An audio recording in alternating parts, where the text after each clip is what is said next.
வணக்கம். இயற்கை மருத்துவத்துக்கு இருக்கிறேன். இப்போ நம்ம பார்க்கக்கூடியது முழுக்க முழுக்க ஆண்களுக்கு உண்டானது. மறைமுக பிரச்சனை அப்படின்னாலே பெரும்பாலும் நிறைய வெளியில் சொல்ல முடியாமல் இருக்கீங்க.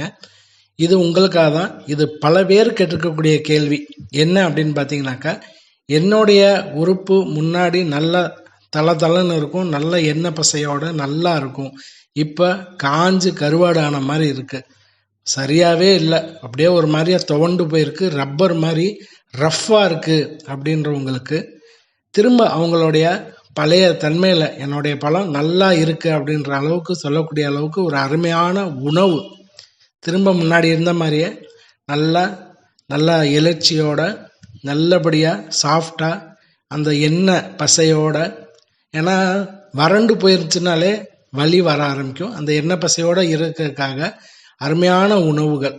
நம்ம ஒரு 3 மாத காலம் தொடர்ந்து இந்த உணவுகள் எடுத்துக்கிட்டாலே, நம்ம சொல்லக்கூடிய அளவுக்கு இதை எடுத்துக்கிட்டாலே பழைய நிலைமைக்கு வந்துடும். சரி, இப்போ அதை பற்றி என்னென்ன அப்படின்னு பார்க்கலாம். இப்போ நீங்கள் பார்க்குறது 3 காம்பினேஷன் சேர்த்துருக்கேன். தேங்காய் பால், இந்த தேங்காய் பால், அதே மாதிரி கருப்பட்டி 4 இல்லைன்னா 5 நல்ல தரமான பேரிச்சம்பழம். இந்த 3 காம்பினேஷன் அருமையான காம்பினேஷன்.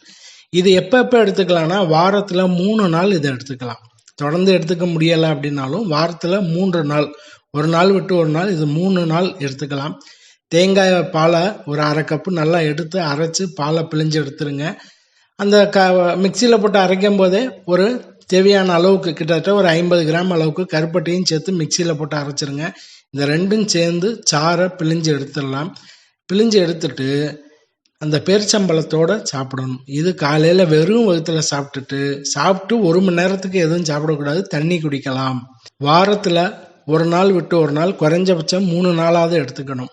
அடுத்தது, தொடர்ந்து ஒரு மனிதர் ஒரு நாளாவது ஒரு வேளையாவது பசும் பால் குடிக்கணும்.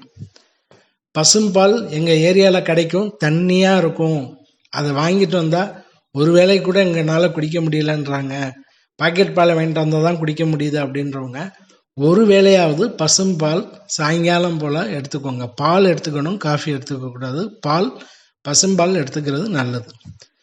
அடுத்தது, வாரத்தில் 3 முறையாவது இல்லை 2 முறையாவது சுக்குமல்லி காஃபி சாப்பிட்டு 1 மணி நேரம் கழித்து எடுத்துக்கணும். சாப்பிட்டு முடிஞ்ச பிறகு 1 மணி நேரம் கழித்து சுக்குமல்லி காஃபி எடுத்துக்கிறது உடம்புக்கு அவ்வளோ நல்லது. சுக்கு அப்படின்றது மல்லி, இந்த மல்லியும் சுக்கும் நல்ல காம்பினேஷன். உடம்புக்கு நல்ல ரத்த ஓட்டத்தை அதிகப்படுத்துறதுக்கு இந்த சுக்குமல்லி காஃபி வேலை செய்யும்.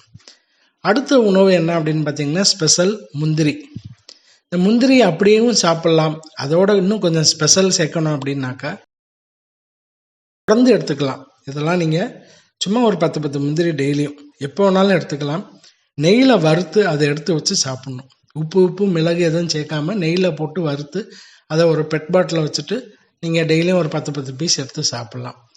ரொம்ப முக்கியம், தயிர் எப்பயுமே உணவுக்கு கடைசி நேரத்தில் சும்மா ஒரு 2 ஸ்பூன் அளவுக்கு தயிர் சாதத்தில் சேர்த்து சாப்பிட்றது நல்லது.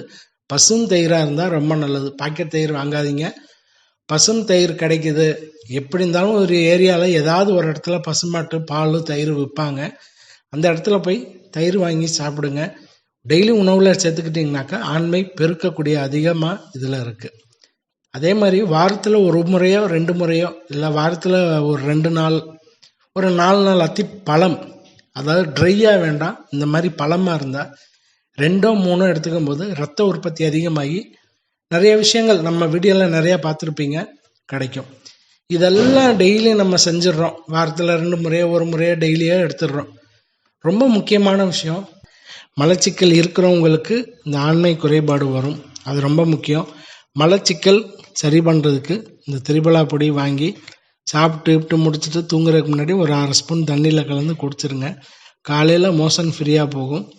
அந்த மோஷன் பிரச்சனை சரியாயிடுச்சுனாலே பல பிரச்சனை சரியாயிடும். ஏன்னா வயிற்றில் இருக்கக்கூடிய கழிவுகள் தான் உடம்புல அது வியாதியாக மாறுது. அந்த கழிவுகள் வெளியில் வந்துருச்சு அப்படின்னாலே இந்த வியாதி பிரச்சனைகள் நிறைய மாற்றம் ஏற்பட்டு சரியாக ஆரம்பிச்சிடும்.